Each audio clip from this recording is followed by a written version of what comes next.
So that's hard, a hard story to top.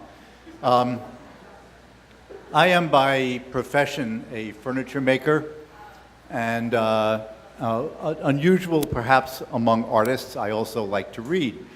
And all my life I read novels up until about 10 or 11 years ago, when I decided that I needed to learn a whole lot more about climate change. And that then became the entirety of my reading and has pretty much been so ever since. And about 2009, I started doing a series of pieces that I now call the Canaries in the Coal Mine, which were some pieces that are about climate change, different subjects about climate change. Along the way, I also became a founding member of a project called Honoring the Future, which uses the work of art and artists to communicate and educate about climate change. So this is all sort of postscript toward what the story is.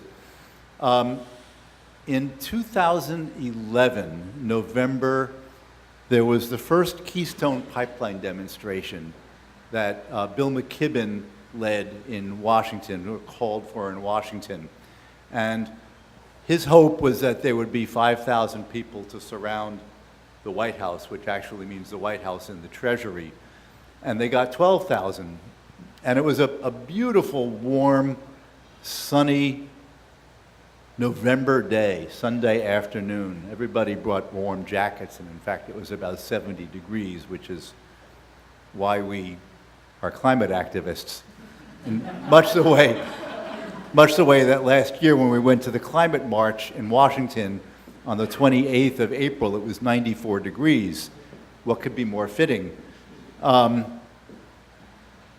we had about 12,000 people, and as the rally and the speeches were about to start, before we were going to all walk and surround the White House, there was a guy walking through the crowd with a clipboard, just taking names. And he said, you know, if you want to do something about climate change, this is the organization to work with.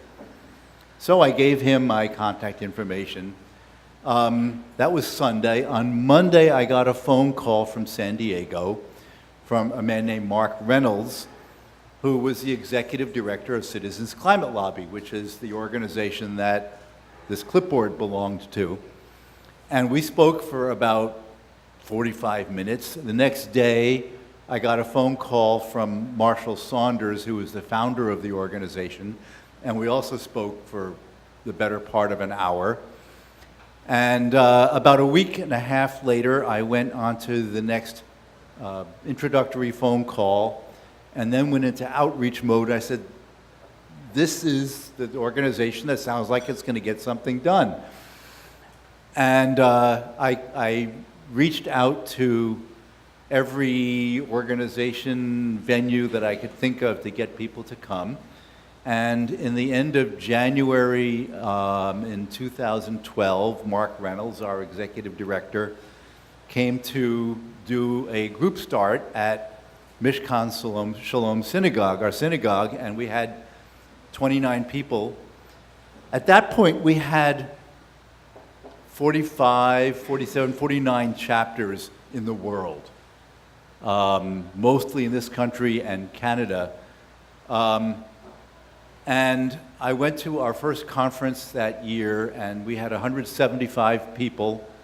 And I think we lobbied for 3 days, and we had about 5 or 6 meetings a day. It was just like rush, rush, rush from one to the next.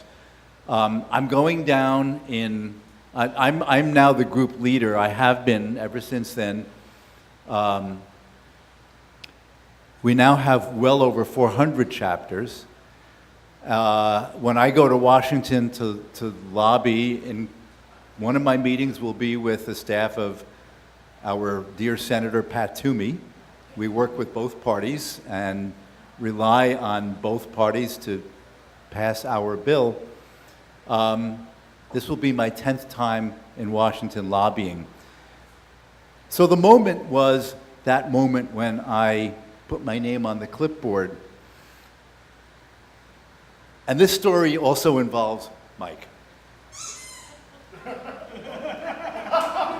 Which I can tell very the member in my chapter who was the heart of our chapter and was dying of ovarian cancer wanted to make a statement.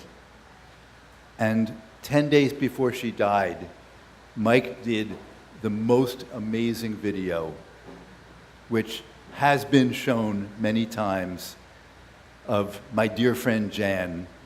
And it was basically the last thing she ever said was that video that Mike recorded, for which I am just incredibly, deeply grateful.